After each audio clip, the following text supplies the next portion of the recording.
মাদক বিরোধী যে দিবস সেটি উপলক্ষে আমরা যে সেমিনারটি আয়োজন করেছিলাম সেটির মূল প্রতিপাদ্য ছিল হচ্ছে যে প্রতিরোধ থেকে পুনর্বাসনে যে কিভাবে করে মাদকাসক্তি নির্মূল করা যায়।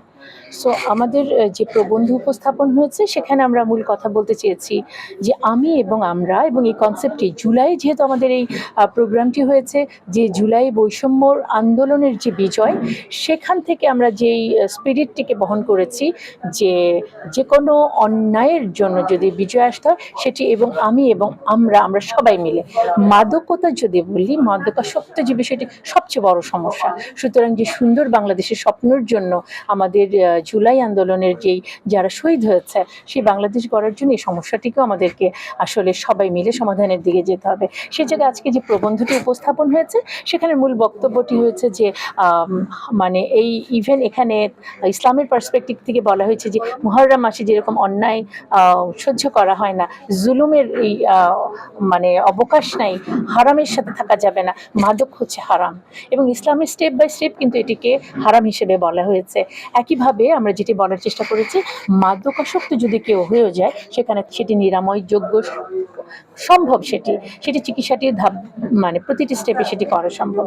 কিন্তু যেই জায়গাটিতে আমরা নক করতে চাই মাদকাসক্তি কিভাবে করে ছড়ালো সেই জায়গাটা আমাদের যে সীমান্তগুলো আছে সেই জায়গাগুলো সরকার যেন সচেতনতার সাথে বন্ধ করে এবং রাজনৈতিক ক্ষমতার একটি সুযোগ নিয়ে যারা এটির প্রতিনিধিত্ব করেছে এক ধরনের ব্যবসা চালিয়ে গেছে এই নতুন বাংলাদেশে এটির যেন কোনো স্থান না থাকে।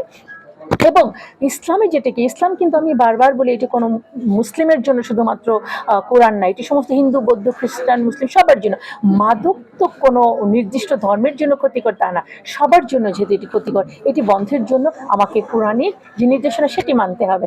সেই জায়গাটাতে কি হলো বলা হলো যে দেখেন নারী কমিশনও বলছে যে মানে কি নারী পুরুষের সমানাধিকার বলতে যে সিগারেট খাওয়াটাকে উন্মুক্ত স্থানে মাদক নেওয়াটা যেন নারী এবং পুরুষের একটা সমানাধিকার হয়ে গেছে।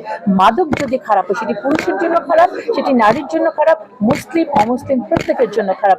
সুতরাং এই জুলাই আন্দোলনের যে সফলতা আজকের যে স্পিরিট সম্মিলিত নারী পুরুষ সবসময় যে কোনো সমস্যায় তারা প্রতিবাদ করেছে। আজকে আমরা বলতে চাই আমাদের যে যুব সমাজ আজকে যদি অবক্ষয়ের দিকে চলে যায় আমরা নতুন বাংলাদেশের কোনো স্বপ্ন দেখতে পারবো না।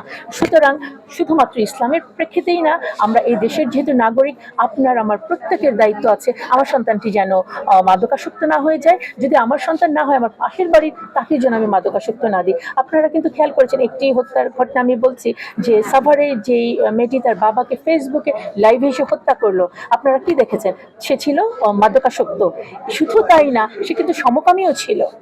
তার মানে আমি যদি এখন মাদকাসক্তর যে সমস্যাটাকে এটিকে বন্ধ না করি, একদিকে সে তো অ্যাবনরমাল আমরা জানি সেই জায়গায়, এবং সমকামিতাকেও যেভাবে করে উস্কে দেওয়া হচ্ছে নারী পুরুষের মানে সমানাধিকারের নামে উন্মুক্ত স্থানে কেন সিগারেট খাওয়া যাবে না মেয়েরা এটি প্রতিবাদ করছে, সেই জায়গাটা অত্যন্ত ভয়ঙ্কর। সুতরাং আমাদের সম্মিলিত নারী পুরুষের পক্ষ থেকে প্রত্যেকটি ভাইয়ের জন্য প্রত্যেকটি বোনের জন্য নিরাপদ স্বাস্থ্যের জন্য সরকারকে এবং বিভিন্ন প্রতিষ্ঠানকে, এবং আমি বলবো যে সেই মূল স্পিরিট আমি এবং আপনারা আমরা চলুন আমরা এটিতে প্রতিবাদী হই, এটিকে আমরা বন্ধ করার চেষ্টা করি এবং সেই সরকারকেই আমরা সমর্থন করব যারা হারামের পক্ষে নাই, যারা মাদকাসক্তির পক্ষে নাই এবং উন্নয়নের জন্য নারী পুরুষের প্রত্যেক উন্নয়নের জন্য তারা কাজ করবে, সেই আশাটি ব্যক্ত করছি। জি, আপনাদের সবাইকে অনেক ধন্যবাদ।